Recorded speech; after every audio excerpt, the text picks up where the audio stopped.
And they heard a great voice from heaven, saying unto them, Come up hither. And they ascended up to heaven in a cloud, and their enemies beheld them. And the same hour was there a great earthquake, and the 10th part of the city fell. And in the earthquake were slain of men 7,000, and the remnant were affrighted and gave glory to the God of heaven. The second woe is past, and behold, the third woe cometh quickly. Why would a nuclear war start? The lingering fear the war in Ukraine could evolve into a nuclear conflict. What would trigger the unimaginable decision to launch such devastating weapons? It doesn't appear that North Korea wants to slow down its nuclear weapons program. It appears that they want to make more nuclear weapons, and they want to make those weapons more deadly. How would the US respond in a world forever changed by the threat of nuclear destruction? For this military coalition, it's also intended to send a clear message to its would-be adversaries. Mess with us at your peril.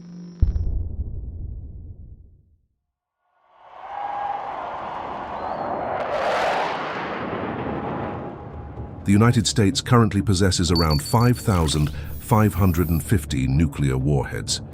This figure includes both deployed and non-deployed warheads, meaning those actively ready for launch and those kept in reserve. The US nuclear arsenal is vast, making it one of the most powerful in the world. Among these warheads, the B-83, a gravity bomb designed to penetrate hardened underground facilities, is one of the most powerful in the US arsenal. Although estimates vary, there are thought to be around 650 of these bombs still in existence. The US also maintains two main types of missiles capable of delivering nuclear payloads: the Minuteman III intercontinental ballistic missiles and the Trident II submarine-launched ballistic missiles. These systems form critical parts of the US nuclear defense strategy. The United States nuclear deterrence strategy is built on the nuclear triad to ensure survivability and the ability to respond to a nuclear attack. The three legs of this triad are land-based ICBMs, submarine-launched ballistic missiles, and strategic bombers.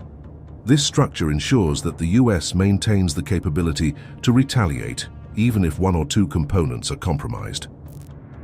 The US has 400 operational ICBMs deployed in silos across several states like Montana, North Dakota, Wyoming, Colorado, and Nebraska.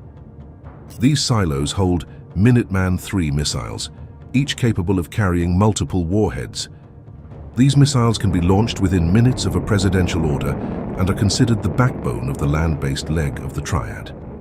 Interestingly, there are also 50 additional silos that serve as decoys, meaning they do not contain any missiles. Each Minuteman III ICBM has a range of over 13,000 kilometers or just over 8,000 miles and can carry up to 475 kilotons of explosive firepower. The second leg of the triad is the US fleet of 14 Ohio-class strategic submarines. These submarines are armed with Trident II ballistic missiles and are a critical component of the nuclear deterrent because of their stealth and mobility. 8 of these submarines are stationed at Bangor near Seattle in Washington, while 6 are ported in Kings Bay in Georgia near Jacksonville, Florida. Each Ohio-class submarine is powered by a nuclear reactor that can operate for up to 15 years without the need for refueling. This allows the submarines to patrol the world's oceans for extended periods of time, typically around 77 to 90 days, before needing to return to port for maintenance. Each submarine carries up to 20 Trident II missiles with a range of approximately 12,000 kilometers or close to 7,500 miles. What makes these missiles so deadly is their incredible accuracy, capable of hitting targets within 100 meters, even from such a great distance. Each submarine has enough firepower to destroy an entire country, making them a cornerstone of the US second strike capability. The final leg of the triad consists of strategic bombers and air-delivered nuclear weapons. The US military stores hundreds of nuclear bombs, including the B-83 at various military bases, both domestically and abroad. These bombs can be delivered by aircraft such as the B-2 Spirit stealth bomber or the B-52 Stratofortress. The nuclear triad forms a system of deterrence that ensures the US can respond to any nuclear threat, This approach ensures that even in the face of a first strike, the US retains the ability to respond with overwhelming force, making the prospect of nuclear war a devastating and likely suicidal choice for any potential adversary. However, let's imagine a scenario where a rogue leader, for whatever reason, has ordered a nuclear strike against the United States. As terrifying as this sounds, there are strict and well-established protocols in place to determine the immediate actions that will unfold. The launch of an ICBM follows three distinct phases. First is the boost phase, where the rocket is launched into space. During this phase, the missile uses its engines to gain speed and altitude, burning bright and hot. The US relies on the space-based infrared system to detect missile launches. This advanced satellite system is capable of identifying the infrared exhaust plume of a missile almost instantly after launch. To confirm the data from the satellite, ground-based radar systems such as the ground-based mid-course defense work alongside it. These systems verify the satellite's information, ensuring that both space and ground-based data confirm the strike, improving accuracy and reducing false alarms. The second phase is the mid-course phase, where the missile reaches its peak in space and travels at incredible speeds, up to Mach 20, around 24,000 kilometers per hour or 15,000 miles per hour. At this point, the missile can travel vast distances across the globe. However, this is also the final opportunity for defensive systems such as missile interceptors to potentially target and destroy it before it re-enters Earth's atmosphere.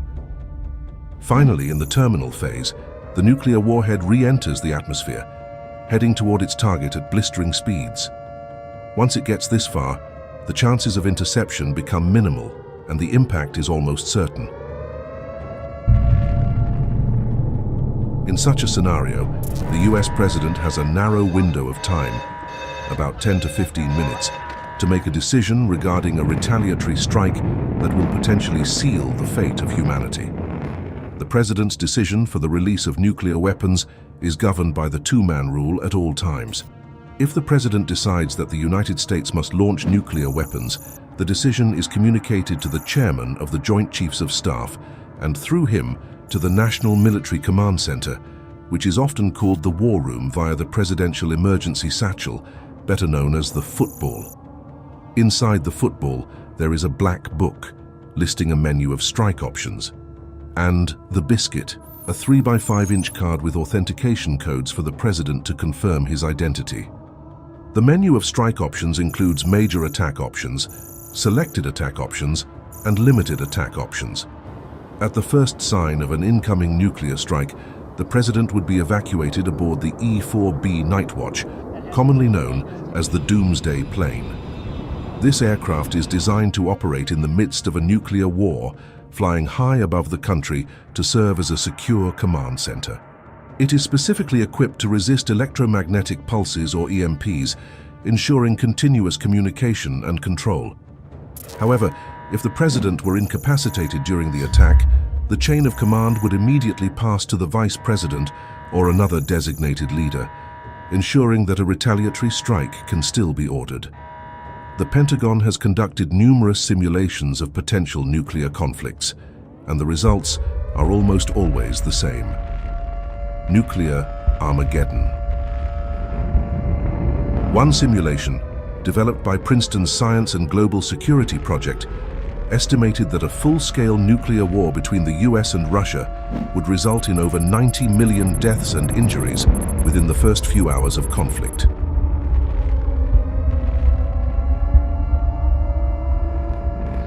The long-term effects, such as radiation and nuclear fallout, would cause hundreds of millions of deaths over time.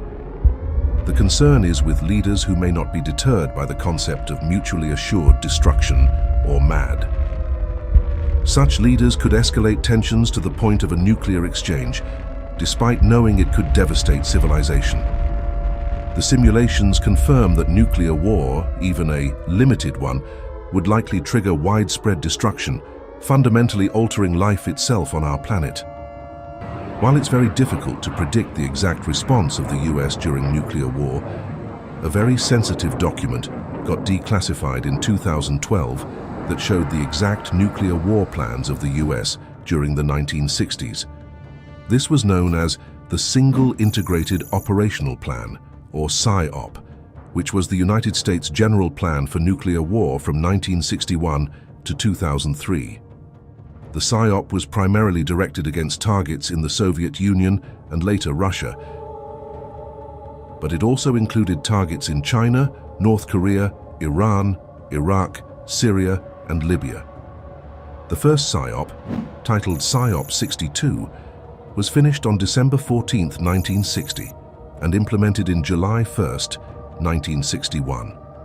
It described a war plan with the entire US arsenal to launch all 3,200 of its nuclear warheads in a massive strike against the Soviet Union, China, and their allies.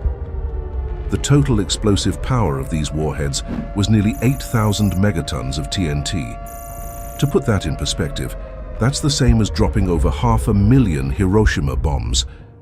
If one Hiroshima bomb caused unimaginable devastation, think about the impact of more than 500,000 of them spread across the Soviet Union and China. This was the US nuclear strategy to eliminate the communist threat, once and for all.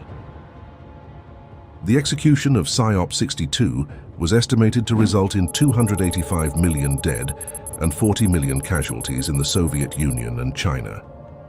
The first SIOP, based on the massive retaliation doctrine, had little flexibility, treating all communist countries as a uniform bloc. SIOP 62 included the virtual obliteration of the tiny country of Albania because within its borders sat a huge Soviet air defense radar, which had to be taken out with high assurance. When Secretary of Defense Robert McNamara raised concern about this, Strategic Air Commander Thomas Power smiled at him and said, "Well, Mr. Secretary, I hope you don't have any friends or relations in Albania because we are just going to have to wipe it out." During 1961 to 1962, the Kennedy administration revised this plan as supervised by McNamara. He aimed to change the doctrine from massive retaliation to flexible response. SIOP 63 took effect in July 1962 and remained mostly unchanged for more than 10 years. Instead of one spasm attack, it proposed 5 escalating attack options: Soviet nuclear missile sites like bomber airfields and submarine tenders, other military sites away from cities such as air defenses, military sites near cities, command and control centers, and then a so-called full-scale spasm attack.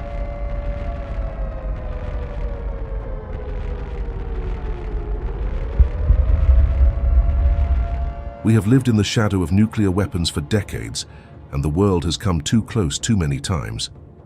In today's nuclear age, the final hour of humanity could be only one miscalculation away. Malachi 4.